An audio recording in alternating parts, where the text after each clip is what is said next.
lagi akan saya mulai dan memposisikan mic dan mute.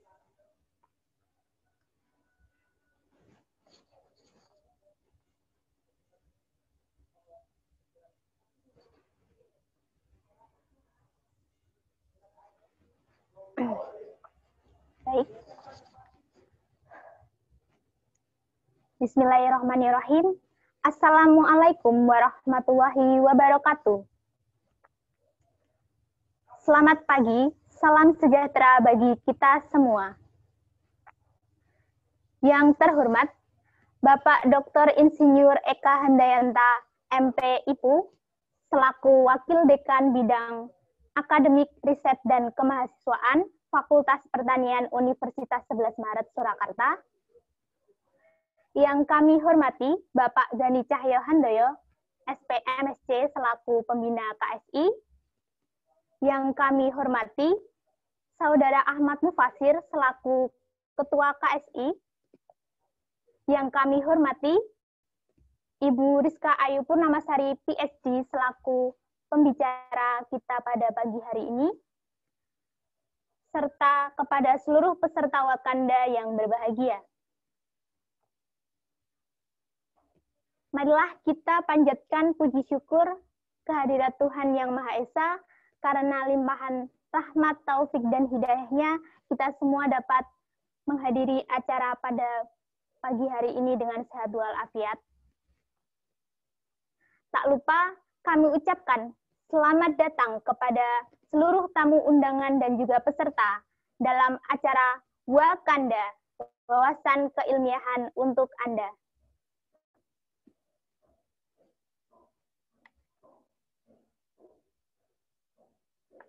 Selanjutnya, perkenankan saya, Leticia Nur Safitriani, sebagai MC dan juga moderator untuk menyampaikan susunan acara pada pagi hari ini.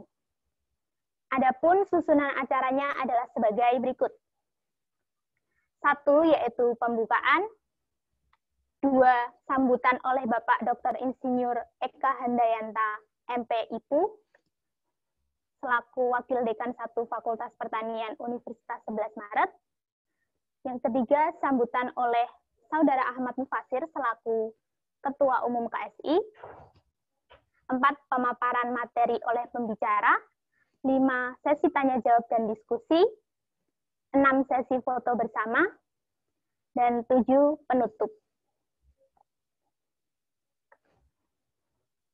Agar acara ini dapat berjalan dengan lancar, saya akan membacakan tata tertib peserta Wakanda pada pagi hari ini.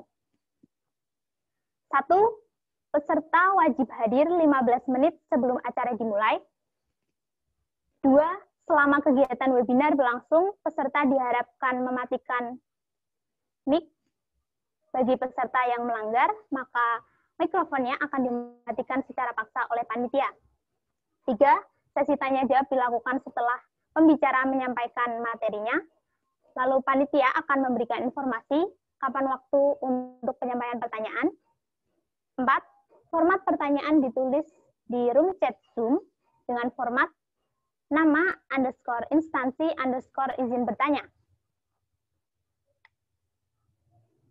5, link presensi akan dibagikan di awal dan link evaluasi dibagikan di akhir acara sebagai persyaratan sertifikat yang akan diberikan, sehingga dimohon untuk peserta memperhatikan. 6, peserta diharap untuk stay sampai akhir acara.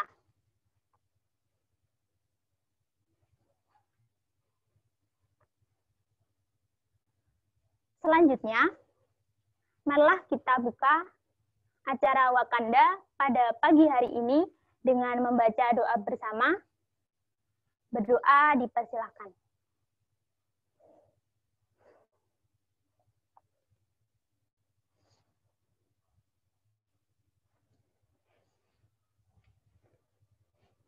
Berdoa dicukupkan.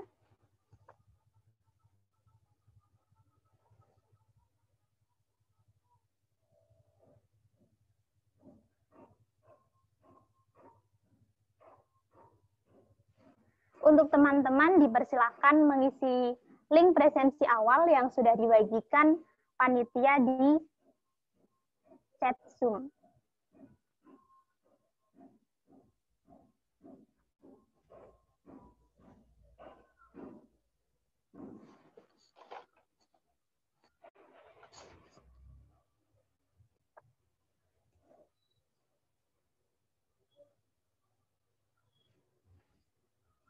Selanjutnya, memasuki acara yang pertama, yaitu sambutan dari Dr. Insinyur Eka Handayanta MP IPU selaku Wakil Dekan Bidang Akademik Riset dan Kemahasiswaan.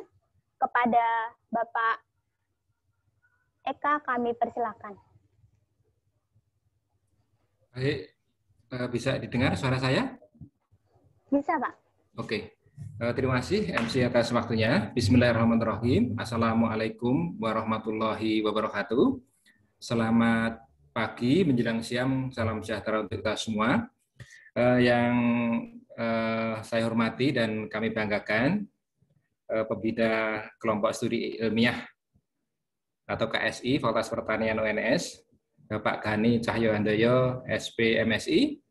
Dan yang kami cintai, kami banggakan, Ketua KSI 2021 Fakultas Pertanian, Mas Ahmad Mufasir, dan juga yang kami cintai dan kami banggakan, Panitia Seminar atau Wakanda 2000, Panitia Seminar Keilmuan Wakanda 2021, beserta segenap panitia seluruhnya, yang telah insya Allah berhasil mengadakan seminar pada pagi sampai sore hari nanti. Kemudian yang sangat khusus kami hormati dan sangat berterima kasih kepada pembicara Ibu Rizka Ayu Purnamasari PhD yang berkenan untuk membagi ilmu dan pengalamannya untuk adik-adik mahasiswa khususnya yang pada pagi hari ini acara seminar ini diselenggarakan oleh kelompok studi ilmiah Fakultas Pertanian UNS. Semoga Ibu Rizka Ayu Purnamasari mendapatkan imbalan yang berlebih dari Allah Subhanahu wa taala atas segala ilmu yang nanti akan disampaikan, akan ditularkan kepada adik-adik mahasiswa. Saya sangat apresiasi yang cukup tinggi pada KSI yang berhasil mengadakan seminar dan topiknya menurut saya sangat menarik, sangat bagus, yaitu Smart Farming 4.0, teknologi pertanian digital guna menunjang pertanian berkelanjutan di Indonesia. Sangat match sekali dengan visi misinya Fakultas Pertanian UNS, yaitu pertanian berkelanjutan. Mudah-mudahan acara ini nanti bisa berjalan dengan lancar, sukses seperti yang diharapkan. Sekali lagi apresiasi yang cukup tinggi kepada panitia yang berhasil mengadakan seminar ini. Saya kira itu saja, tidak perlu kami panjang lebarkan. Selamat melaksanakan seminar, mudah-mudahan sukses sampai selesainya nanti siang ataupun sore. Dan saya mohon maaf untuk tidak bisa mengikuti sampai selesainya acara ini, karena kami juga ada acara yang harus kami ikuti. Sekali lagi terima kasih pada Bu Rizka Ayu yang telah hadir untuk memberikan ilmu dan pengalamannya untuk adik-adik mahasiswa. Kurang lebihnya mohon maaf. Billahi taufik wal hidayah. Wassalamualaikum warahmatullahi wabarakatuh. Waalaikumsalam warahmatullahi wabarakatuh. Terima kasih kepada Bapak Dr. Insinyur Eka Handayanta, MP IPU, yang telah memberikan sambutannya untuk acara kita pada pagi hari ini. Yang berikutnya, sambutan dari Ketua Umum KSI 2021 kepada Saudara Ahmad Mufasir, kami persilakan. Oke, baik, terima kasih atas waktu dan kepadanya. Assalamualaikum warahmatullahi wabarakatuh. Alhamdulillahirrahmanirrahim. Wassalatu wassalamu ala asrofil anbiya'i wal mursalin wa ala alihi wa ashabihi ajma'in. Yang terhormat Bapak Dr. Insinyur Eka Handayanta, MP IPU, selaku Wakil Dekan Bidang Akademik Riset dan Kemahasiswaan, yang terhormat Bapak Gani Cahyohandoyo, SPMSI, selaku Pembimbing KSI periode 2021, Kemudian yang saya hormati Ibu Rizka Ayu Purnama Sari, PSD dari MITI Pro, yang berkenan memberikan materi atau sharing ilmu pada pagi menjelang siang hari ini. Kemudian yang saya hormati Panitia Wakanda yang telah berjasa hingga terlaksananya acara yang insya Allah luar biasa ini. Serta tak lupa peserta Wakanda yang berbahagia. Puji syukur kehadirat Allah Subhanahu wa taala selalu kita panjatkan atas limpahan rahmat dan karunia-Nya sehingga kita dapat bertemu secara daring dalam acara yang insya Allah baik ini. Tak lupa salawat serta salam selalu kita panjatkan kehadirat junjungan kita Rasulullah SAW yang kita nantikan syafaatnya di yaumil akhir, Pak.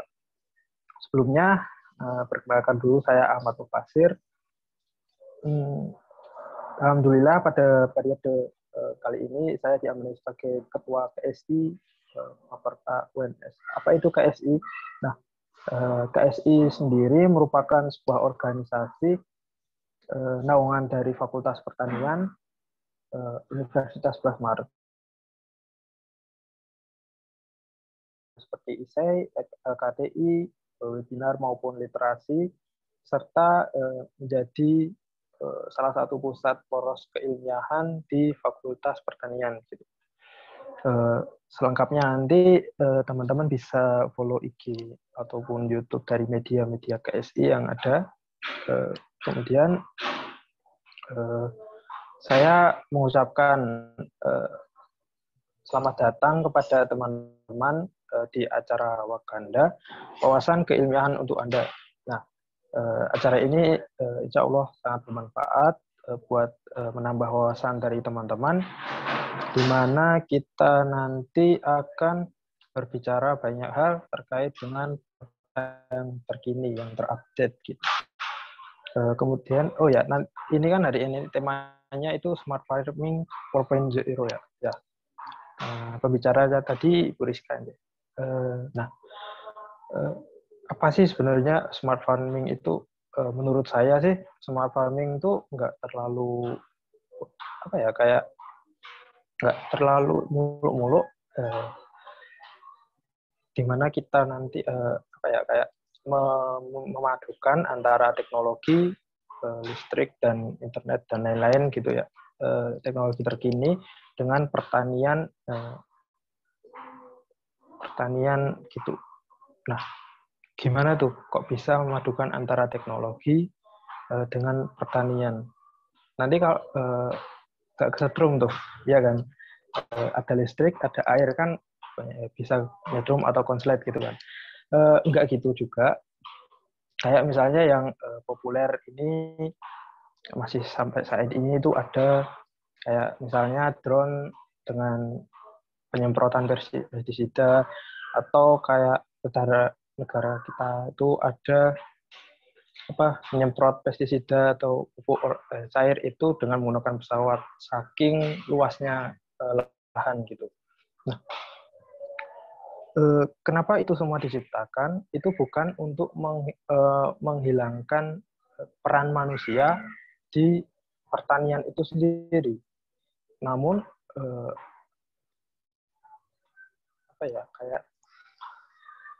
saya berbincang-bincang dengan Pak Gani selaku pembina KSI itu, smart farming itu diciptakan, diadakan untuk memanusiakan manusia. Inti dari smart farming itu bukan kita menggantikan manusia dengan mesin, namun untuk memanusiakan manusia. Kayak gimana sih maksudnya? Dengan teknik yang ada, itu kita bisa melaksanakan kegiatan itu dengan lebih efisien, lebih cepat, lebih mudah gitu.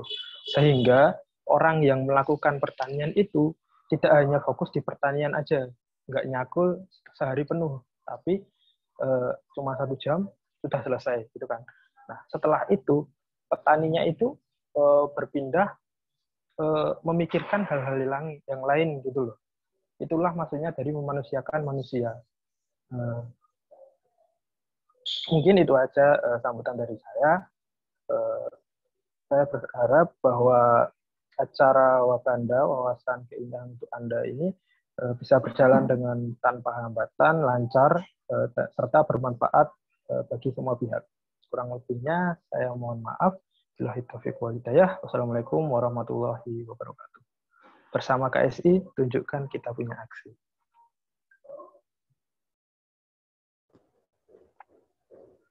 Baik, terima kasih kepada Saudara Ahmad Mufasir atas sambutannya dan sekaligus membuka acara kita pada pagi hari ini. Yang selanjutnya yaitu pemaparan materi dari pembicara. Mungkin sebelumnya kita bisa lebih mengenal dulu siapa sih pembicara kita pada pagi hari ini. Kepada operator dipersilakan untuk menampilkan CV pembicara.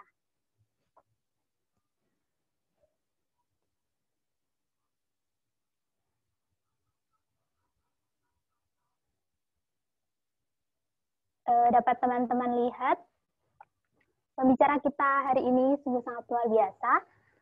Ibu Rizka Ayu Purnamasari, PhD. Beliau adalah seorang wanita kelahiran Temanggung, Jawa Tengah pada 20 Februari 1989.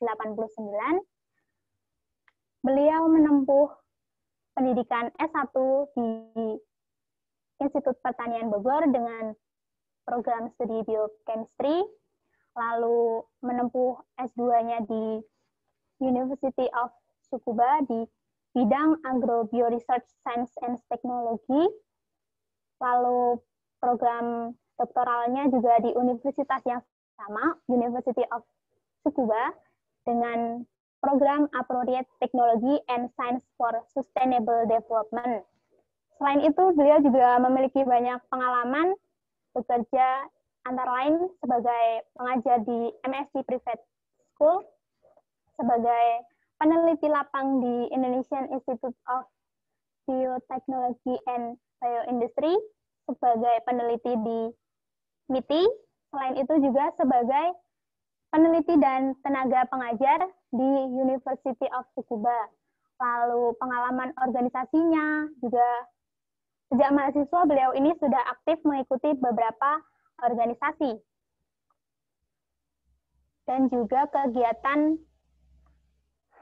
training dan pengalaman lainnya. Selain itu juga beliau telah mempublikasikan beberapa jurnal dan pengalamannya sungguh luar biasa ya teman-teman. Oke, untuk menghemat waktu tanpa berlama-lama lagi, kepada Ibu Rizka Ayu Purnamasari, PhD, kami persilahkan untuk menyampaikan materinya. Assalamualaikum. Tes. Terdengar suaranya ya? Waalaikumsalam. Okay. Terdengar ya, Ibu. Assalamualaikum warahmatullahi wabarakatuh. Baik ya, terima kasih atas pembukaan dan perkenalannya dari Mbak Leticia sebagai MC dan moderator. Sebelumnya saya ucapkan terima kasih kepada Fakultas Pertanian UNS. Terima kasih banyak kepada Bapak Wakil Dekan, Bapak Dr. Insinyur Eka Handayanta, MP IPU, atas sambutannya tadi yang luar biasa. Kemudian juga Bapak Pembina KSI, Bapak Gani Cahyo Handoko, SPMSI, atas undangannya, dan juga kepada teman-teman dari panitia dan pengurus KSI. Tadi juga Mas Ahmad Mufasir ya sudah membuka acara ini. Saya ucapkan terima kasih banyak atas undangannya dan kerjasamanya dengan MIPI, Masyarakat Ilmu dan Teknologi Indonesia, atas penyelenggaraan webinar hari ini. Baik, saya langsung akan memulai materinya ya. Untuk materi akan saya share mungkin dari sini, dari laptop saya. Oke.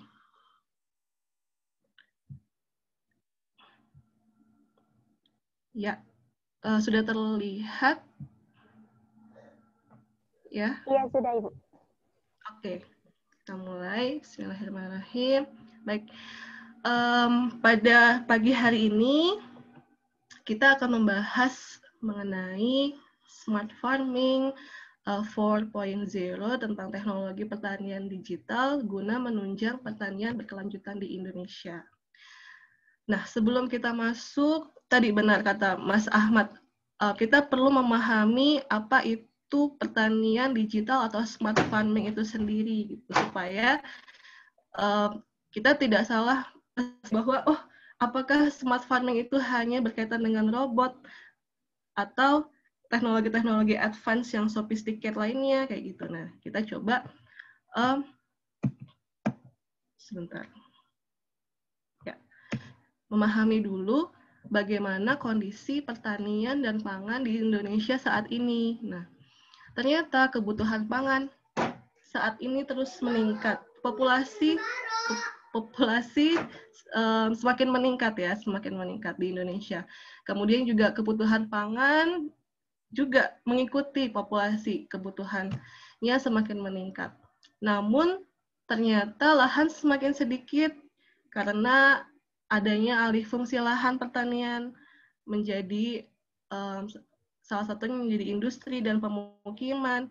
Kemudian juga profesi petani yang mungkin menjadi berkurang karena tidak ada penerus dan dianggap tidak keren mungkin untuk anak-anak muda. Dan juga produktivitas pertanian yang rendah untuk beberapa komoditas pertanian. Nah, permasalahan pertanian ini menjadi suatu pandangan yang ingin dicarikan solusinya oleh beberapa peneliti yang menggunakan teknologi digital ini. Nah, kalau kita lihat selama setahun ke belakang, itu memang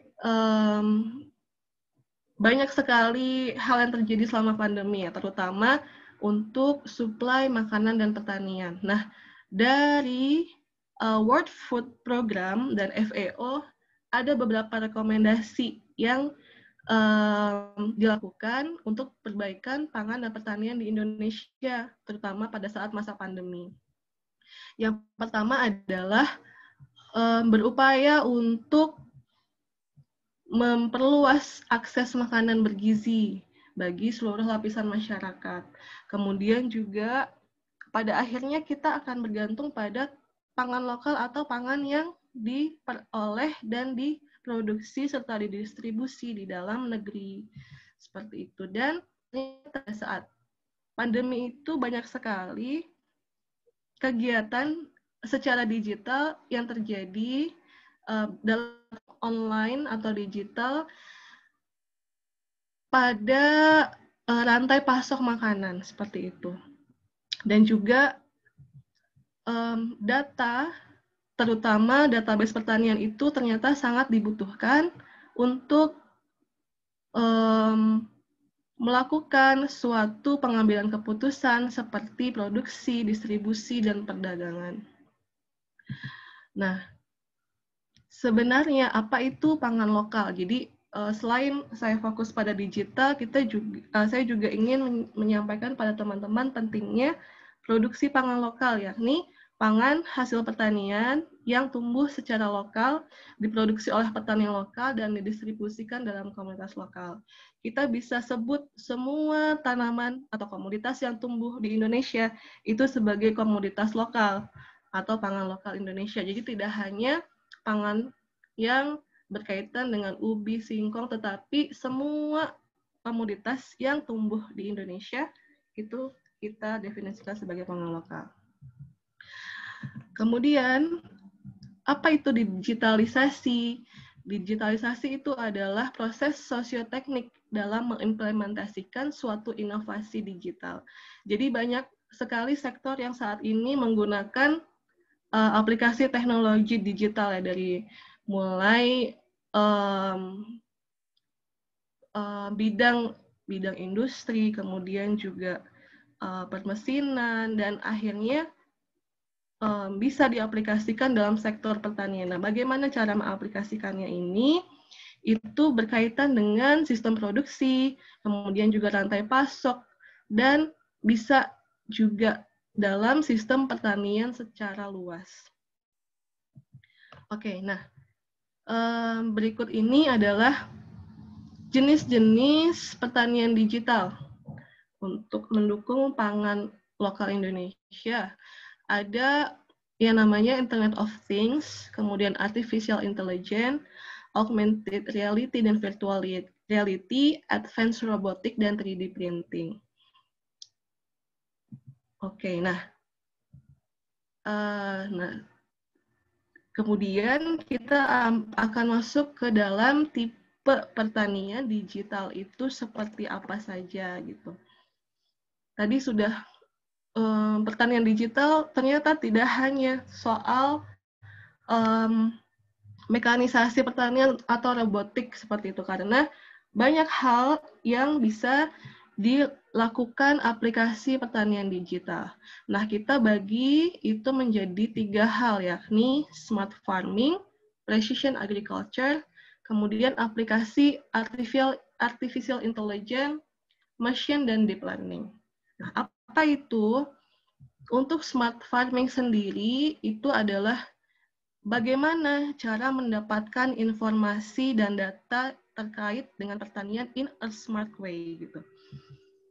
Jadi bentuk-bentuk datanya itu berbagai macam ya. Kalau kita kaitkan dengan pertanian yang dalam iklim mikro, maksudnya di dalam greenhouse, itu data-datanya terkait dengan data suhu, kemudian juga kelembapan. Nah, itu adalah beberapa data yang bisa diakses dengan cara digital gitu, dengan sensor. Kemudian juga data itu akan ditampilkan dalam sebuah kesatuan atau sudah diolah dan akhirnya bisa digunakan oleh petani sebagai salah satu bentuk untuk melihat kondisi di dalam atau di dalam greenhouse itu sendiri. Misalkan menggunakan gadget atau device tertentu seperti mobile phone dan tablet. Nah, kemudian ada yang namanya precision agriculture atau pertanian presisi. Nah, di sini merupakan salah satu bentuk teknologi pertanian modern yang berorientasi pada efisiensi penggunaan sumber daya. Jadi, kalau kita lihat ya, yang terjadi pada pertanian konvensional, itu memang sehabis revolusi pertanian, itu banyak sekali kritikan, maksudnya banyak sekali dampak yang terjadi akibat revolusi pertanian itu. Misalkan dampak lingkungan, karena terlalu banyaknya penggunaan pestisida dan juga pupuk sintetis. Itu menyebabkan dampak pada lingkungan. Nah, sebenarnya untuk penggunaan pupuk sintetis dan pestisida sintetis itu akan aman jika sesuai dengan takarannya gitu. Jadi bagaimana supaya efisien dan penggunaannya itu tidak mengeksploitasi sumber daya, digunakanlah pertanian presisi ini. Dengan caranya bisa dengan menggunakan sensor, kemudian juga mengecek kadar tanah, keasaman tanah seperti apa, sehingga tahu berapa banyak pupuk yang harus digunakan seperti itu. Nah, kemudian di sini ada yang namanya decision agriculture. Jadi tidak melulu pertanian itu hanya proses mengolah, kemudian memanen sampai mendistribusikan. Sebelum itu ada satu hal yang perlu dilakukan, misalkan assessment tanah, kemudian asesmen lokasi mana yang sesuai dengan kebutuhan untuk menanam komoditas tertentu. Nah, itu sebagai salah satu upaya untuk mengefisienkan sumber daya yang ada di wilayah tersebut gitu. Jadi ada yang namanya land suitability assessment atau peta kesesuaian lahan. Nah, di daerah ini atau di wilayah ini itu cocoknya ditanami misalkan ubi kayu atau ditanami padi atau seperti itu. Jadi data-data yang diperlukan itu berkaitan dengan data cuaca, kemudian juga data tanah, kondisi tanah, data iklim, kemudian data kemiringan tanah, dan sebagainya. Nah, itu kita bisa sebut itu sebagai big data karena datanya sangat banyak dan perlu pengolahan untuk memanfaatkan data itu menjadi suatu informasi yang berharga dalam pengambilan keputusan. Seperti itu. Nah, ini tadi ya, bagaimana caranya kita memanfaatkan data. Data yang digunakan itu macam-macam, bisa skala besar, dari mulai misalkan pengalaman saya menggunakan data satelit. Data dari satelit imagery itu kita gunakan sebagai data untuk melihat peralihan lahan gitu. Jadi di wilayah ini setiap tahunnya berapa persen terjadinya peralihan lahan dari lahan pertanian menjadi pemukiman. Nah, itu juga sebagai salah satu bentuk aplikasi pertanian digital gitu. Jadi pemanfaatan data, database, pengolahannya sampai kepada keputusan dan decision making itu adalah juga bentuk pertanian digital. Jadi contohnya ini ya, mengambil data, kemudian juga datanya itu dianalisis sebagai planning, kemudian nanti siklusnya digunakan, data itu digunakan sebagai training dan testing pada smart control. Jadi berputar, jadi sebagai suatu siklus manajemen database. Nah, salah satu contoh pemanfaatan data itu bagaimana kita bisa mengolah data dari raw data, maksudnya datanya itu data mentah dan akhirnya bisa menjadi suatu data yang bermanfaat. Jadi kalau teman-teman ada yang tertarik untuk mempelajari data scientist, itu bagus juga ya, maksudnya untuk aplikasian pertanian secara digital gitu. Jadi memahaminya bisa kita lakukan pembelajaran data, kemudian juga mempelajari statistik, computing, coding. Nah, itu juga kesini-sini itu sangat bermanfaat gitu buat teman-teman yang ingin memulai untuk mempelajari itu. Jadi saya pun basic saya itu di lab basah, maksudnya di lab biokimia. Kemudian S2, S3, saya ambil lebih kepada tadi ya kebijakan pertanian dan ketahanan pangan, khususnya pangan lokal. Dan mulai dari situlah saya mempelajari bagaimana pemanfaatan data untuk pertanian. Jadi lebih kepada lab kering, jadi bisa kita gunakan. Kemudian juga peta. Jadi nanti irisannya itu kepada teknologi geospasial, terus juga coding, seperti itu. Nah, ini salah satu contoh pemanfaatan data.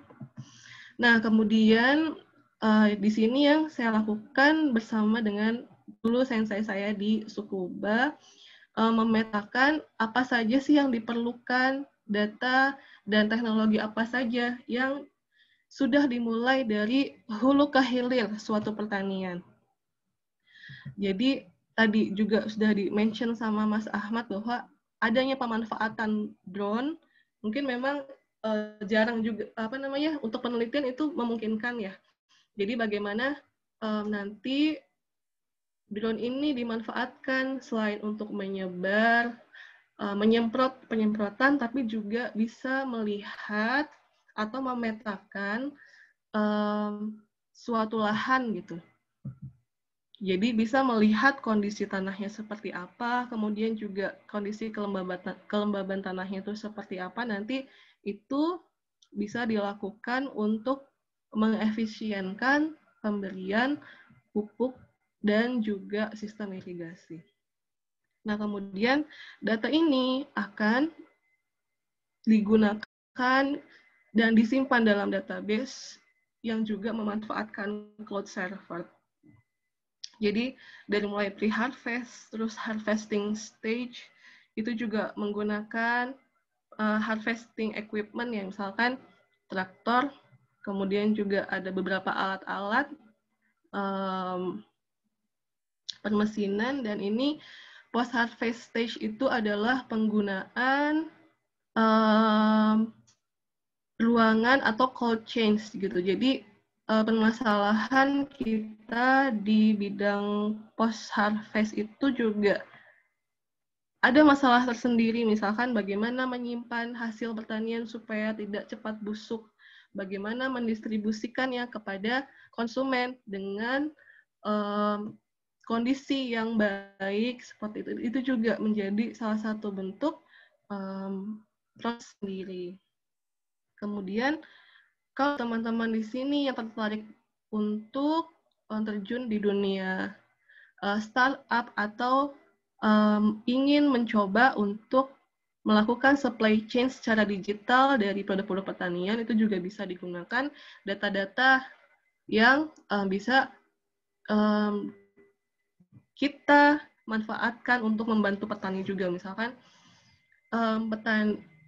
yang namanya harga itu kan fluktuatif ya, harga pasar. Nah, bagaimana kita bisa memprediksinya itu menggunakan tadi teknologi prediksi seperti machine learning dan deep learning. Nah, itu juga teknologi yang sangat dibutuhkan untuk membantu petani dalam memetakan pasar, kemudian juga melihat fluktuasi harga.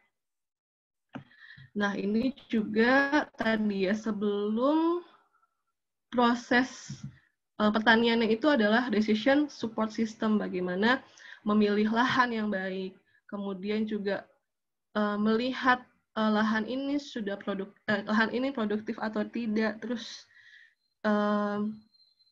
secara luas ini akan masuk juga ke dalam kebijakan yang bisa kita rekomendasikan kepada pemerintah.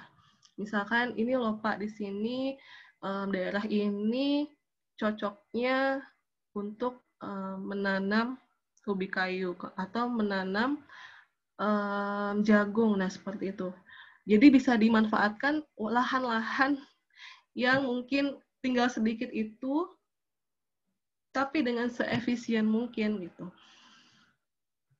Seperti itu. Di sini misalkan data-datanya, data-data menggunakan data-data remote sensing, kemudian GIS, kemudian dibentuk dalam geodatabase, dan akhirnya menjadikan suatu model analisis secara geospasial. Nah, digunakan untuk tadi ya decision making, kemudian juga pemilihan lahan, dan jika lahannya itu ternyata tidak sesubur yang diharapkan, nah bisa dilakukan cara-cara intensifikasi pertanian secara presisi sesuai dengan efisiensi dan kebutuhan lahan itu. Nah, ini salah satu paper yang saya terbitkan juga mengenai land suitability assessment, mengakses lahan yang cocok untuk ubi kayu itu di mana saja, khususnya di Provinsi Banten, karena menurut Badan Ketahanan Pangan, Banten itu menjadi provinsi yang berpotensi untuk memproduksi ubi kayu secara besar gitu.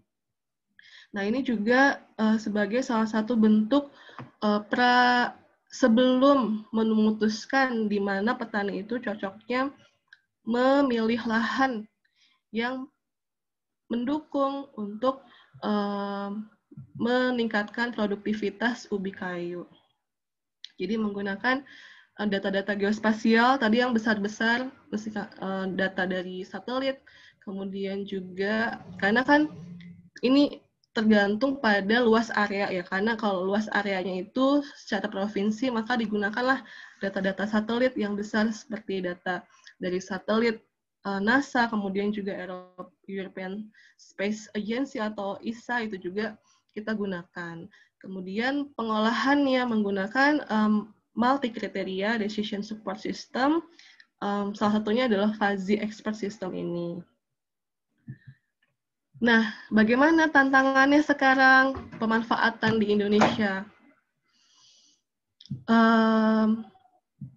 Jadi memang tantangannya itu adalah pengelolaan saat ini pertanian masih didominasi pertanian yang konvensional, kemudian juga karena terbatasnya pengetahuan teknologi pada level petani.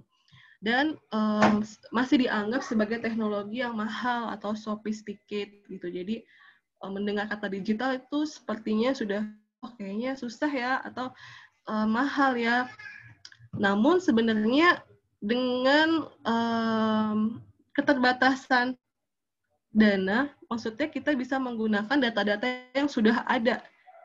Data-data yang itu bisa diakses secara free gitu, free data. Misalkan tadi penggunaan data dari satelit itu bertebaran dan sangat banyak, dan juga bisa kita akses secara gratis gitu.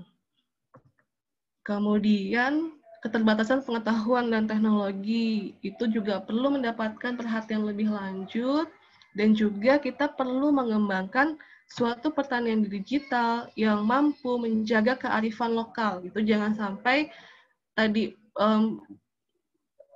pertanian digital itu bukan untuk menggantikan manusia, tetapi untuk mendukung pemanfaatan atau kegiatan pertanian itu sendiri untuk menghasilkan produktivitas yang tinggi dan juga mensejahterakan petani di Indonesia. Nah, caranya bagaimana? Kita bisa mencoba untuk membuat aplikasi yang mudah digunakan oleh petani. Jadi saat petani mungkin sudah banyak yang menggunakan smartphone ya, minimal bisa WA atau juga bisa akses Facebook mungkin. Jadi bagaimana user friendly mobile gadget itu bisa digunakan oleh petani secara mudah. Nah, itu tugas teman-teman gitu, tugas kita, tugas yang mempelajari pertanian digital ini. Kemudian juga terus melakukan penyuluhan bahwa dengan teknologi ini para petani itu bisa meningkatkan hasil produktivitasnya, bisa menguntungkan petani dan juga mensejahterakan petani. Kemudian teknologi digital juga akan mampu meningkatkan nilai tambah produk pertanian dari mulai value change dan juga pemasarannya atau supply chain. Dan juga tadi ya, pengumpulan database itu juga sangat penting mengenai kearifan lokal di suatu daerah untuk proses decision making pengolahan daerah yang sustainable. Jadi kalau di Jepang itu ada yang namanya Satoyama inisiatif gitu. Jadi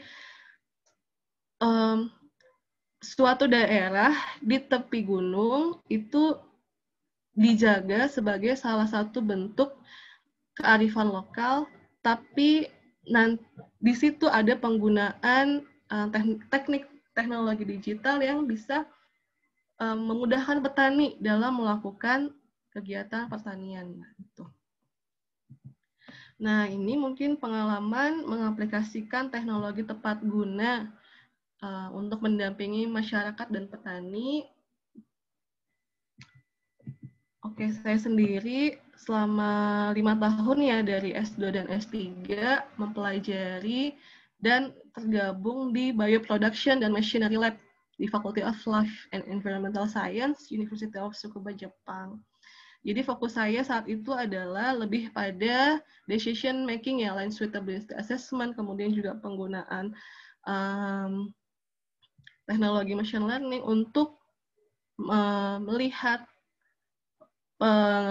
lahan, kemudian juga tadi assessment lahan khususnya untuk lahan pertanian. Nah, ini beberapa riset yang kami lakukan di lab kami di University of Tsukuba. Tadi ya, jadi pemanfaatan berbagai macam free access image.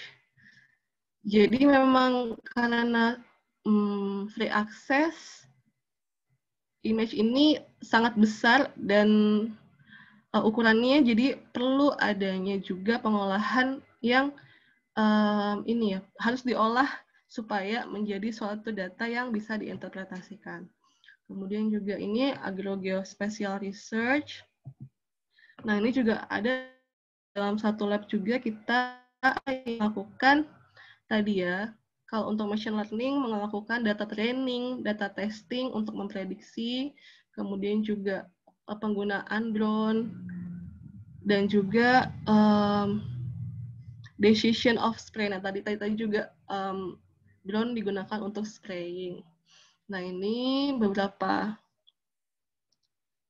penelitian juga mengenai tadi ya, tentang land suitability assessment, land suitability analysis, land use change, yield prediction, artificial neural network, forest resilience website, sistem dinamik, dan juga, nah misalkan ini, jadi di dalam satu lab itu macam-macam, ada yang fokusnya ke dalam data, ada juga yang fokusnya ke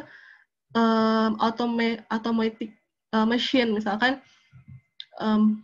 membuat traktor yang traktornya itu, petaninya itu di dalam traktor itu kalau dia ngantuk kelihatan gitu, jadi safety saat menggunakan traktor, jadi kalau misalkan dia ngantuk, oh itu ada sensor yang dedet gitu, jadi bangun gitu. Nah, itu juga salah satu bentuk ini aplikasi digital kayak gitu. Kemudian juga ini ya penggunaan drone. Kemarin itu kita gunakan drone ini untuk melihat kelembapan tanah. Jadi diputar drone-nya, dia memfoto tanah, terus nanti secara thermal gitu. Jadi data thermal kamera itu digunakan, kemudian diolah sampai kita bisa melihat soil moisturizer, jadi kelembapan tanahnya itu. Nah, kalau data science, kemudian juga penggunaan peta, pemetaan, nah ini yang saya juga saat ini sedang lakukan adalah melihat land use change di suatu kota gitu. Jadi bagaimana, adakah lahan pertanian yang masih tersisa, misalkan ini saya contohnya di kota Cilegon, Banten ya, adakah lahan pertanian yang masih tersisa gitu untuk daerah ini, terus juga 10 tahun berapa banyak lahan pertanian yang berkurang kayak gitu. Jadi ini juga sebagai bentuk rekomendasi, misalkan lahan ini harus di-keep atau jangan sampai lahan ini digunakan sebagai lahan yang lain, jangan alih manfaatkan, karena sudah cukup gitu, dan ini penting untuk tadi mencukupkan produksi pangan di Indonesia di daerah itu sendiri. Nah, kalau ini berkaitan dengan pangan lokal, jadi tadi ya, pangan lokal itu bukan hanya ubi, singkong, nah tapi juga pangan yang dimakan atau diproduksi di dalam negeri seperti itu. Ini bersama teman-teman Minty, kita kampanye di jalan. Nah, ini juga kampanye pangan lokal di Jepang.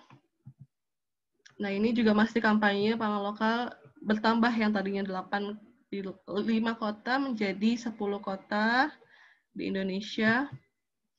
Nah, tahun 2016 itu mendampingi petani wanita di Tochigi ya. Jadi petani wanita ini kita akses datanya berkaitan dengan data persepsi mereka terhadap pertanian yang eco-friendly gitu. Bagaimana pemanfaatan atau penggunaan pestisida sebanyak apa, kemudian juga pupuk seperti apa. Nah itu. Jadi ini juga sudah dipublikasikan dalam paper yang berjudul Sustainable Agricultural Development, a Micro-Level GIS-Based Study on Women's Perception of Environmental Protection and Entrepreneurship. Nah ini kemudian juga saat pengambilan data, jadi saya juga sempat mengambil data, selain data satelit, dicocokkan dengan data di ground truth-nya atau secara nyatanya itu cocok tidak data yang dari data satelit data di lahan itu gitu. Jadi itu juga perlu untuk mencocokkan, untuk mengkonfirmasikan supaya model prediksi yang dibuat itu valid atau akurat. Nah, ini juga mempresentasikan hasil penelitian tentang pangan lokal menggunakan data dan teknologi geospasial dan melakukan penelitian mandiri, kemudian kampanye pangan lokal melalui media sosial, dan juga yang udah 2 tahun ini saya lakukan ini ya, melakukan pelatihan hidroponik. Jadi hidroponik itu juga menjadi salah satu bentuk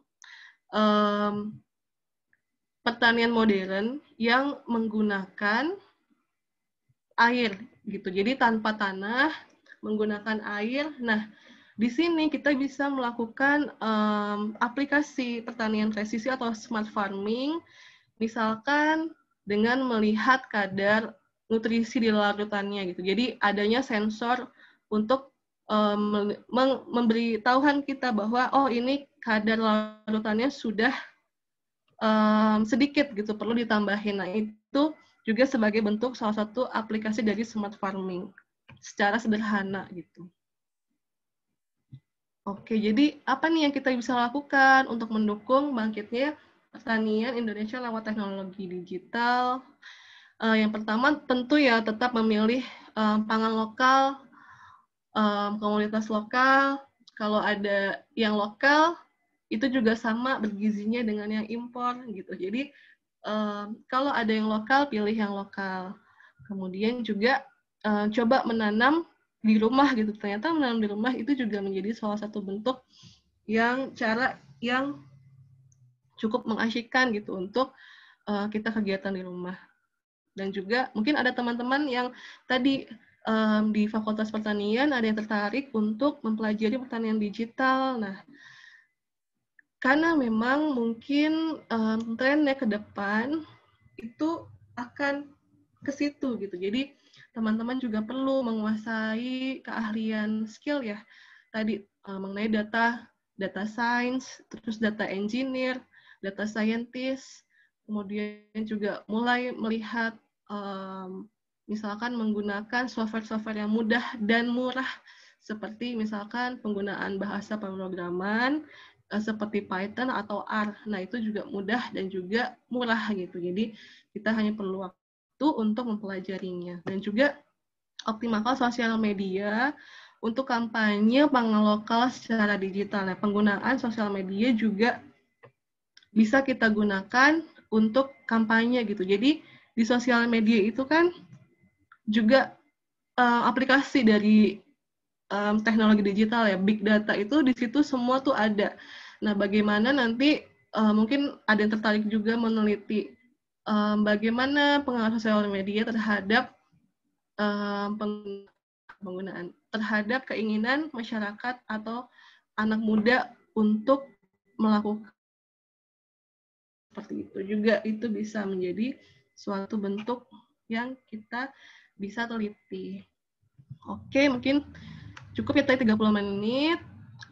Terus jangan lupa kampanye pangan lokal dan berkebun di rumah dengan cara upload pangan lokal di daerah kalian atau hasil kebun kalian di Instagram dengan sertakan hashtag #GoPanganLokal.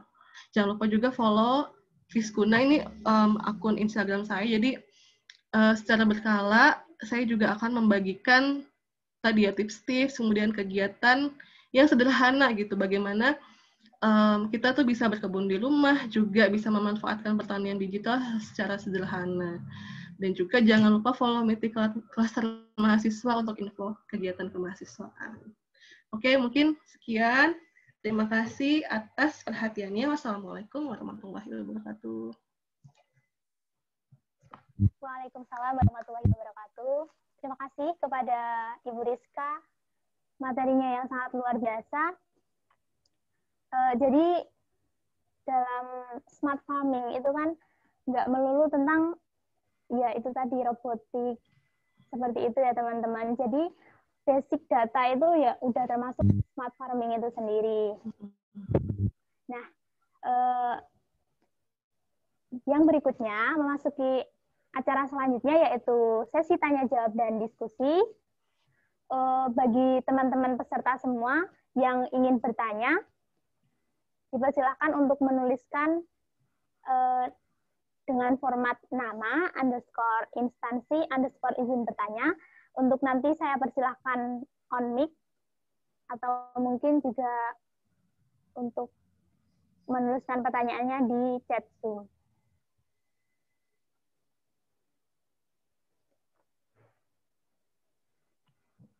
Sebelumnya saya sampaikan dulu, jadi nanti kita akan membuka 2 termin mungkin.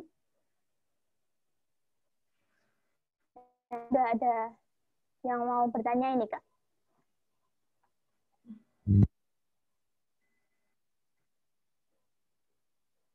Satu lagi mungkin untuk termin pertama saya buka 3 pertanyaan kepada teman-teman semua.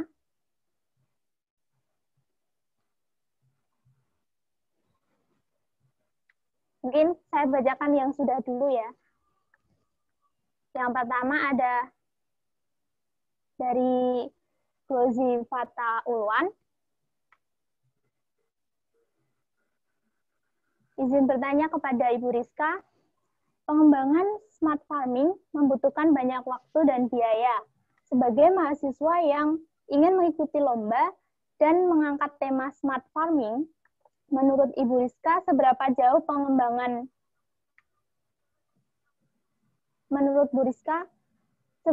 pengembangan sistem smart farming yang relevan untuk diikutsertakan dalam lomba, dan apa saja software open source mengenai smart farming sehingga bisa dilakukan penelitian secara in silico untuk pemula. Terima kasih. Oke. Jadi yang sederhana ya, bagaimana kita memanfaatkan tadi teknologi smart farming. Oke, smart farming putus-putus nggak ya suara saya? Lancar, Ibu. Oh, lancar. Oke. Jadi bisa kita gunakan, misalkan kalau boleh tahu, Mas tadi siapa? Mas Gozi, itu jurusannya apa? Nanti mungkin bisa saya contohkan seperti apa. Jadi untuk software open source itu sangat banyak sekali gitu. Jadi kalau teman-teman tertarik dengan teknologi sensor, misalkan hidroponik, nah itu bisa digunakan smart system. Bisa gunakan teknologi atau bahasa Arduino ya. Jadi namanya itu Arduino, itu juga cukup murah dan tapi perlu waktu untuk mempelajari hal itu gitu. Jadi sebenarnya teknologi open source itu banyak sekali bertebaran gitu. Jadi tinggal pilih, tapi kita perlu menentukan ini yang cocok, ini yang mungkin bisa saya pelajari dengan singkat gitu, kalau memang lagi berusaha untuk mengajukan lomba seperti itu. Jadi kalau saya lebih suka R atau Python ya. Jadi terus teman-teman juga ada yang namanya Raspberry Pi, itu juga bisa teman-teman gunakan untuk membuat suatu rangkaian smart farming sederhana. Nah, itu juga bisa digunakan. Nah, kalau tadi Mas Gozi itu agribisnis konsentrasi agrofarmaka. Oke, jadi kalau agribisnis bisnis mungkin lebih kepada supply chain-nya ya, bagaimana bisa memasarkan produk itu menggunakan tadi teknologi digital, mungkin Mas bisa merancang suatu sistem marketplace yang dia itu bisa langsung ke petani lokal dan juga petani lokal itu bisa langsung menjual kepada masyarakat seperti itu. Nah, itu juga salah satu bentuk pertanian digital. Walaupun mungkin tidak menggunakan, jadi kan ada tadi ya saya jelaskan ada smart farming, ada precision agriculture, terus juga ada tadi pemanfaatan digital agriculture. Nah, itu ada pembagiannya seperti itu. Jadi disesuaikan dengan apa yang Mas pelajarin, kemudian bisa dilakukan suatu aplikasi di situ. Kalau software-softwarenya, kalau untuk supply chain, karena saya jarang untuk melakukan itu, jadi saya juga kurang tahu. Tapi untuk software yang open source itu, kalau untuk geospasial itu juga banyak seperti QGIS, kemudian untuk Python, kemudian R, dan juga untuk merakit sensor seperti itu bisa gunakan Arduino atau Raspberry Pi.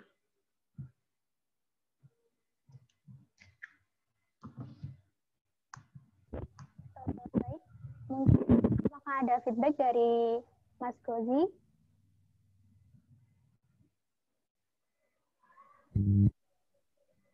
Baik, terima kasih kepada Bu Rizka atas jawabannya. Cukupkan. Yang berikutnya kepada Saudara Pandu Ilmani, dipersilakan untuk on mic menyampaikan pertanyaannya.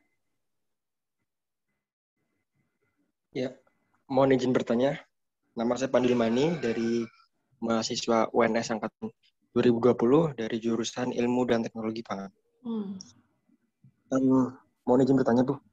Untuk jikalau sudah mempunyai sistem untuk digitalisasi smart farming ini nanti, hal apa sih yang masih menjadi kendala terbesar saat proses implementasinya?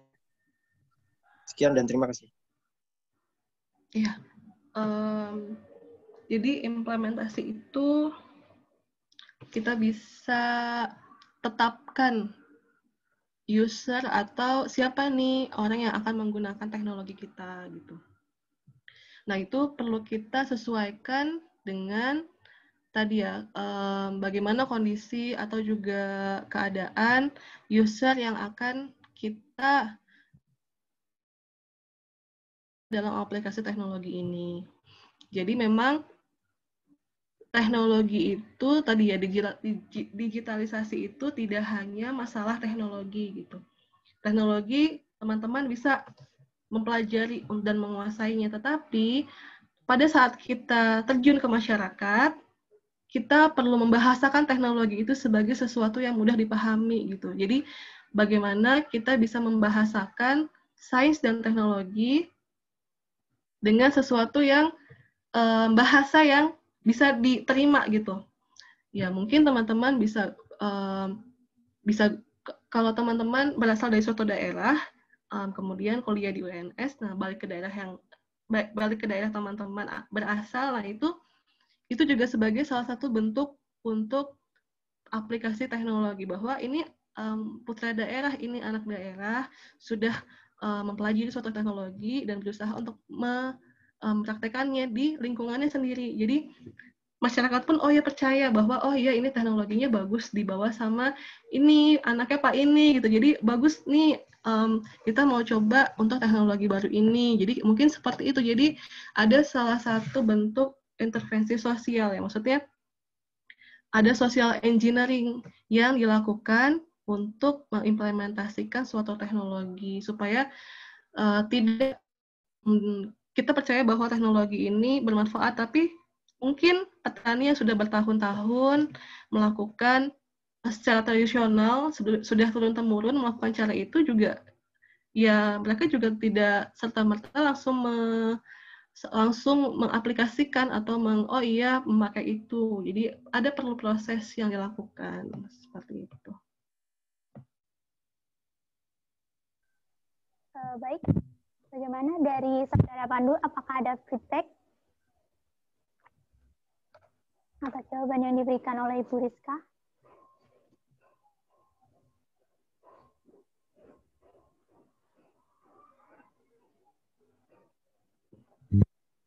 Iya, Bu. Izin menanggapi, Bu. Tetapi kan mungkin cukup banyak atau mungkin rata-rata dari para petani yang menggeluti di bidang pertanian ini juga berusia bukan usia muda lagi gitu, Bu ya. Nah, itu cara menyiasatinya bagaimana sih, Bu, agar supaya penerapannya menjadi lebih lancar gitu, lebih cepat gitu.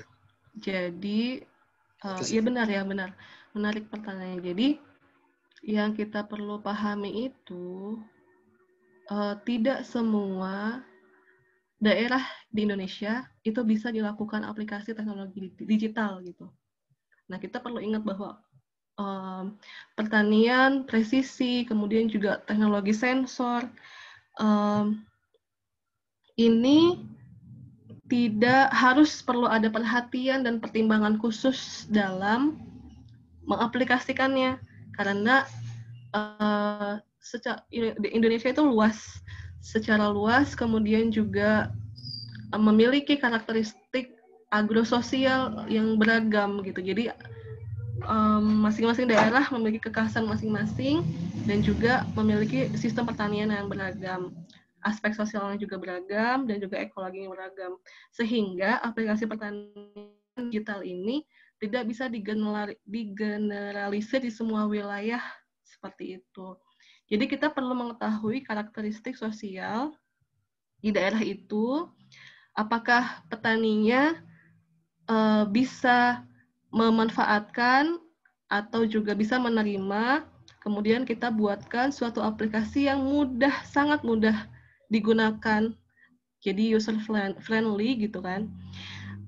Dan juga perlu adanya pendampingan terus-menerus dan penyuluhan jika memang kita tadi ada perlu assessment juga untuk mengetahui bahwa daerah ini bisa diaplikasikan pertanian digital. Nah, kalau sudah oke, terus petanian juga sudah setuju, mau belajar, lah dilakukan penyuluhan dan pendampingan. Jadi untuk mengaplikasikannya pun tidak instan, tiba-tiba bawa alat terus ini Pak pakai ini buat ini. Nah, itu tidak seperti itu. Jadi pelan-pelan. Jadi kita kenali dulu budayanya seperti apa, kemudian sistem pertanian yang sudah mereka lakukan secara turun-temurun seperti apa, nah baru nanti.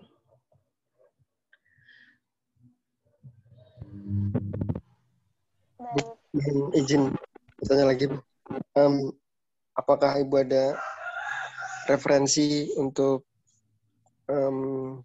pembuatan sistem smart farming terkait dengan ilmu dan teknologi pangan, Bu ya? Oke. Kalau teknologi pangan lebih pada ini ya, mekanisasi. Mekanisasi misalkan kalau teknologi pangan bisa misalkan mesin pembuat roti kayak gitu-gitu. Jadi lebih kepada mekanisasi untuk memudahkan pembuatan suatu olahan pangan. Nah, seperti itu. Atau juga kalau di teknologi pertanian itu ada mesin untuk memisahkan biji yang busuk dan tidak. Jadi mesin pengayak kayak gitu-gitu. Mungkin kalau mau lebih lanjut nanti bisa langsung ngobrol juga bisa. Baik, Bu. Ya. Terima kasih banyak, Bu. Baik, terima kasih kepada Saudara Pandu atas pertanyaannya. Lalu yang berikutnya ini ada pertanyaan dari Mbak Miftahul Jannah dari Borneo Aquatic. Izin bertanya, perihal bahasa pemrograman Python sebagai salah satu bahasa pemrograman untuk teknologi pertanian, apakah bisa tolong diberikan referensi belajar untuk mempelajarinya? Terima kasih. Oh iya. Ya, kita bisa coba kalau teman-teman, saya juga waktu dulu sangat baru terhadap bahasa pemrograman ya. Jadi saya lebih suka belajarnya secara otodidak gitu. Jadi belajarnya bisa dari course-course yang banyak, yang gratis ada juga yang bayar dan murah juga ada gitu. Jadi misalkan kalau teman-teman tahu ada yang namanya Coursera, nah itu juga bisa Coursera, kemudian EDX, ada juga yang namanya Udemy. Nah itu sebagai salah satu platform pembelajaran online yang bisa kita gunakan. Jadi selain belajar di kuliah nih, di kampus, kita juga bisa ambil sertifikasi loh di tadi lembaga-lembaga yang memang dia memberikan pelatihan online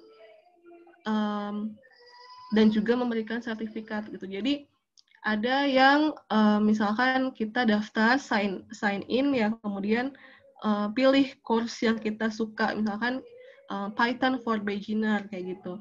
Nah itu nanti banyak sekali modul-modul, kemudian juga ada latihannya, dan itu selesainya disesuaikan dengan pace kita belajar gitu. Bisa sebulan, atau bisa 2 bulan, atau bisa setahun gitu. Jadi itu sudah akunnya sudah punya kita, jadi kita bisa menyelesaikannya kapan aja, tapi disesuaikan dengan kebutuhan juga. Misalkan kita perlu cepat-cepat nih mempelajari ini, ya udah pelajarin gitu, setekun mungkin sampai selesai. Nanti akan ada insight, oh ternyata seperti ini ya gitu. Jadi kita bisa lakukan langsung praktek, kita punya data, kita olah menggunakan bahasa pemrograman tersebut, terus nanti ada hasilnya seperti itu. Nah, tadi juga saya mau tambahan jawaban tadi ya Mas Gozi itu, karena kan basicnya agrofarmaka. Nah, saya juga baru ingat nih, kalau in silico itu juga bisa gunakan teknik-teknik bioinformatika ya. Kalau teman-teman di sini ada yang dari MIPA biologi. Nah, itu juga bentuk dari pertanian digital juga tadi ya, in silico, bagaimana pemodelan misalkan protein, melihat suatu struktur protein secara protein ini bisa digunakan untuk apa saja. Nah, itu secara in silico atau secara model komputer itu bisa digunakan. Nah, itu juga salah satu bentuk ini digital gitu, aplikasi. Oke. Pada Saudara Miftahul Jannah, apakah mungkin ada feedback untuk jawaban yang diberikan?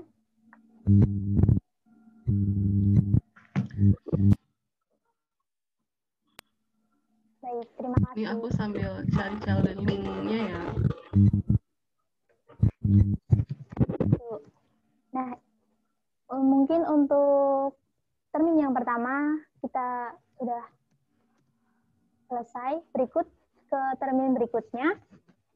Bagi teman-teman yang mau bertanya, silakan untuk menuliskan seperti format yang tadi, nama underscore instansi underscore izin bertanya. Nah, mungkin ini sudah ada yang masuk ya.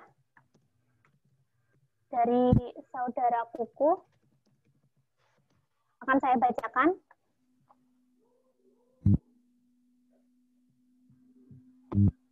Dari saudara Kuku, asalnya dari ITS, izin bertanya, seberapa pentingkah peran data scientist dalam aplikasi pertanian digital ini?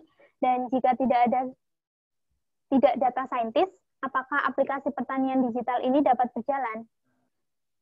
Terima kasih. Baik.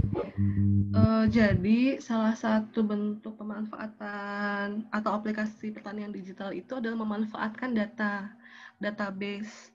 Jadi di dunia ini sudah banyak sekali data ya, bertera-tera lebih kali, mungkin byte-nya itu sangat dan kalau tidak kita manfaatkan itu kayak jadi data sesuatu yang tidak ini, maksudnya ya udah gitu. Tapi kita bisa menggunakan data itu sebagai sesuatu yang bermanfaat bagi kita dan juga bagi masyarakat.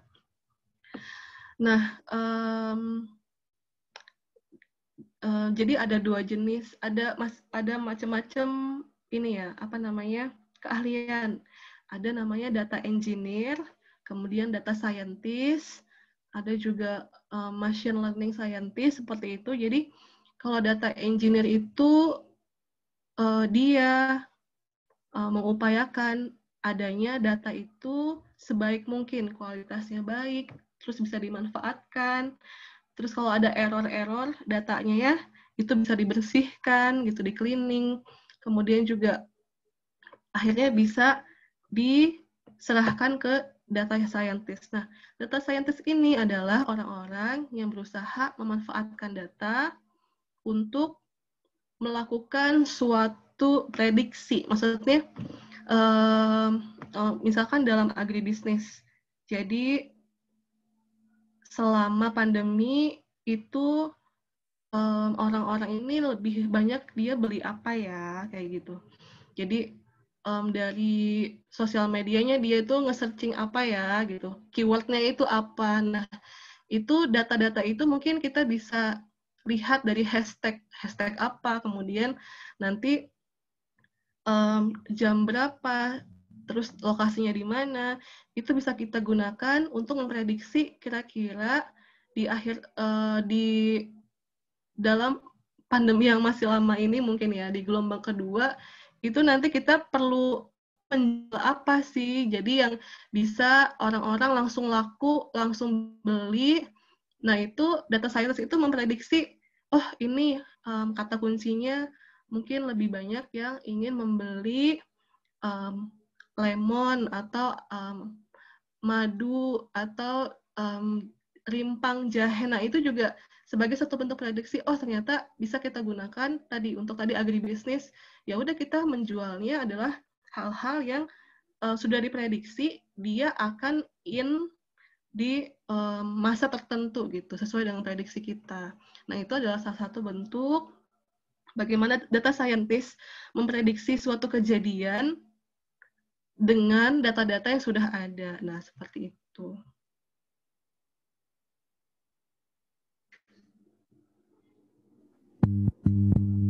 Terima kasih atas jawaban yang diberikan kepada saudara Kukuh.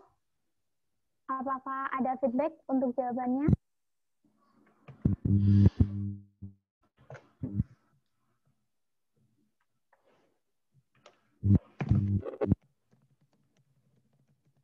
Baik, terima kasih. Yang berikutnya, ini ada pertanyaan dari saudara Alfian Kamal. Mungkin akan saya bacakan. Alfian Kamal dari UNS izin bertanya, dilihat dari segi SDM seperti yang dijelaskan Ibu Rizka bahwa perlu memahami sosial budaya dan lain-lainnya, karena tidak semua daerah bisa terjamah akan teknologi, Bu, dan tidak semua petani belum tentu dapat mengaplikasikan kemajuan teknologi yang ada. Dari SDM yang dalam perkembangan teknologi, apakah dapat mengakibatkan human error atau penyimpangan di masyarakat? Lalu untuk mengatasi human error dan pemerataan teknologi terhadap petani, Bu, agar tidak ada kesenjangan. Terima kasih, Saudara Alfian. Kepada Ibu Rizka, dipersilakan. Iya, jadi untuk memanfaatkan sains dan teknologi memang perlu ada assessment gitu, apakah daerah ini atau petani ini siap untuk mendapatkan tadi ya adaptasi teknologi atau implementasi teknologi. Nah, supaya tidak terjadi kesenjangan, bagaimana nih? Nah, ini sebenarnya peran bersama-sama ya, maksudnya semua stakeholder itu sebenarnya tanpa ada pertanian sebelum ada pertanian digital pun itu sudah banyak kesenjangan yang terjadi gitu di dunia pertanian, sistem pertanian gitu. Jadi bagaimana caranya agar pertanian digital ini kan teknologi ini adalah disesuaikan dengan si penggunanya. Nah, penggunanya ini harus memahami dulu apa yang mereka tujuan apa yang akan mereka gunakan untuk memanfaatkan teknologi ini. Jadi teknologinya itu harus ditujukan tadi bagaimana caranya ini teknologi untuk mensejahterakan petani, bukan malah menambah kesenjangan yang sudah ada kayak gitu. Teknologinya ini bisa mungkin ada penyuluhan secara serentak di petani-petani di Indonesia bahwa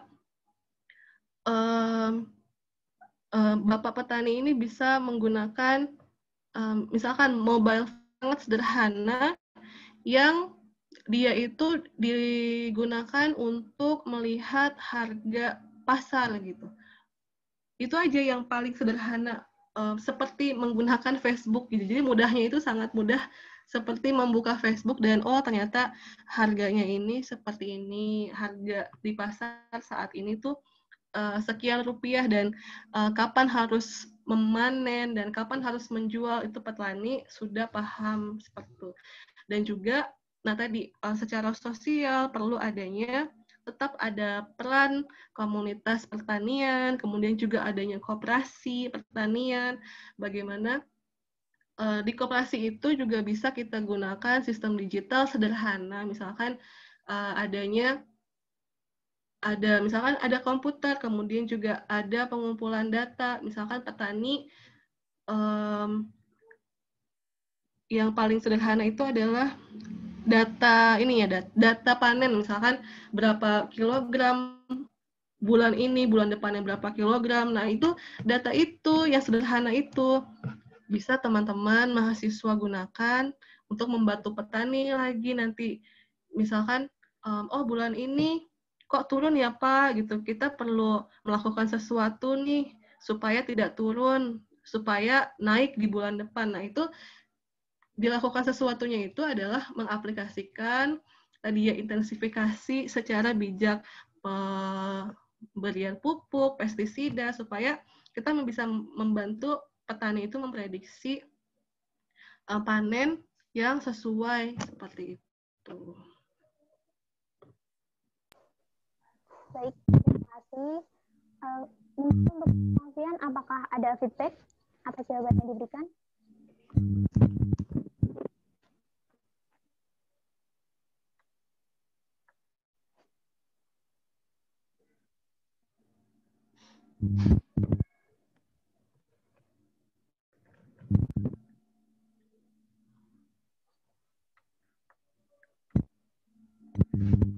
Kepada teman-teman peserta yang lain, mungkin apakah masih ada yang ingin bertanya? Kalau di sini berarti lebih jurusannya belum ada ya yang apa namanya? Yang teknologi pertanian atau computer science ya. Jadi memang basicnya mungkin sama-sama bukan dari computer science ya. Saya juga waktu S1 bukan computer science, tapi akhirnya tertarik terus mempelajari dan belajarlah tentang pertanian digital itu ternyata menyenangkan juga gitu. Jadi saat kita tidak bisa, misalkan tidak bisa bekerja di lahan, nah kita bisa olah data di komputer, nanti kita bisa ajukan atau gunakan itu gitu untuk teman-teman di pertanian yang lainnya. Baik. Ya benar. Pembukaan. Ini mungkin juga sudah bisa kita cukupkan untuk sesi tanya jawab dan diskusi. Bagi teman-teman semua mungkin yang masih kepo-kepo tentang smart farming sama tentang Ibu Rizka ini bisa tadi di follow IG-nya ya teman-teman. Nah, untuk memasuki acara berikutnya yaitu closing statement dari pembicara kepada Ibu Rizka, mungkin dapat memberikan sedikit kata-kata penutup untuk mengakhiri acara kita pada pagi hari ini. Ya, jadi perlu teman-teman pahami bahwa penggunaan teknologi presisi, teknologi digital, smart farming itu bukan untuk menggantikan peran dari manusia gitu. Tetapi teknologi ini digunakan untuk memanfaatkan data yang mungkin kita nggak sadar bahwa itu data gitu. Misalkan curah hujan setiap hari itu berapa banyak hujannya, kemudian juga tanah yang kering dan tidak kering itu bisa kita foto, kemudian kita bisa olah, oh yang ini kering, yang ini tidak kering. Nah itu sesuatu di sekitar kita itu adalah data yang bisa kita manfaatkan untuk kemajuan pertanian di Indonesia. Nah itu, jadi bagaimana pertanian digital itu adalah memanfaatkan data-data yang awalnya kita tidak sadari, kemudian menjadi data yang bermanfaat, dan akhirnya bisa menjadi suatu pemanfaatan yang efisien untuk pertanian yang ramah lingkungan. Seperti itu. Baik, terima kasih Bu. Luar biasa. Jadi intinya smart farming itu tetap mengerjakan manusia, gitu ya. Terus kita juga sebagai generasi pertanian itu ya sudah selayaknya kita tuh untuk memajukan pertanian ini dimulai dari yang sederhana, dari mungkin dari sosial media kita ikut mengkampanyekan tentang pangan lokal dan sebagainya. Seperti itu ya Bu. Nah, sebelum kita memasuki acara yang terakhir, mungkin ada baiknya kita untuk melakukan sesi foto bersama dulu. Nah, kepada teman-teman semua dipersilahkan untuk bisa meng-on-kan kameranya. Nanti mungkin akan dipandu oleh teman-teman dari dokumentasi. Silakan.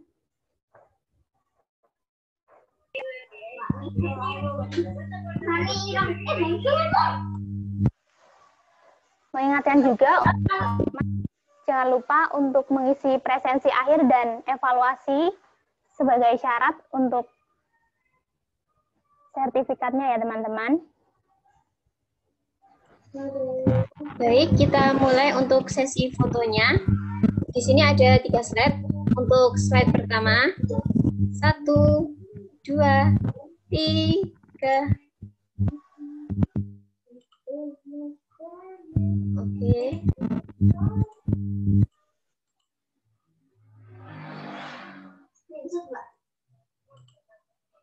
Slide kedua. Kemudian untuk slide kedua, kita mulai. 1, 2, 3.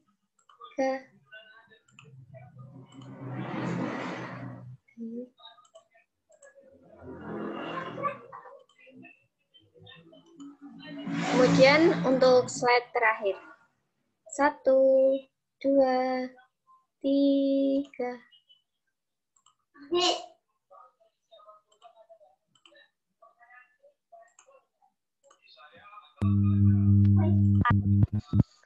Teman-teman panitia. Nah, yang berikutnya yaitu tak terasa kita sudah memasuki pada rangkaian acara yang terakhir, yaitu sesi penutup. Untuk mengakhiri acara kita pada pagi hari ini, marilah kita tutup acara Wakanda ini dengan bacaan doa bersama, dan berdoa dipersilakan.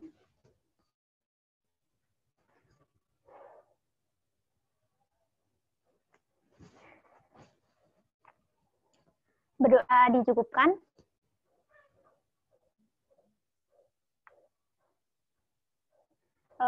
Mungkin dari saya ada sedikit pantun untuk teman-teman semua. Ke pasar raya membeli selasih, jangan lupa membeli es batu. Atas perhatiannya kami ucapkan terima kasih. Sampai jumpa di lain waktu. Nah, kepada pembicara dan juga tamu undangan semua, dipersilahkan untuk meninggalkan ruang Zoom. Kepada seluruh peserta, wajib untuk melakukan presensi di link yang sudah kami share di room chat Zoom. Saya mewakili seluruh panitia yang bertugas menyampaikan mohon maaf atas segala kekurangannya. Terima kasih atas partisipasinya pada Wakanda pagi hari ini. Akhir kata, wassalamualaikum warahmatullahi wabarakatuh. Waalaikumsalam. Saya pamit ya teman-teman semua. Terima kasih teman-teman panitia. Terima kasih.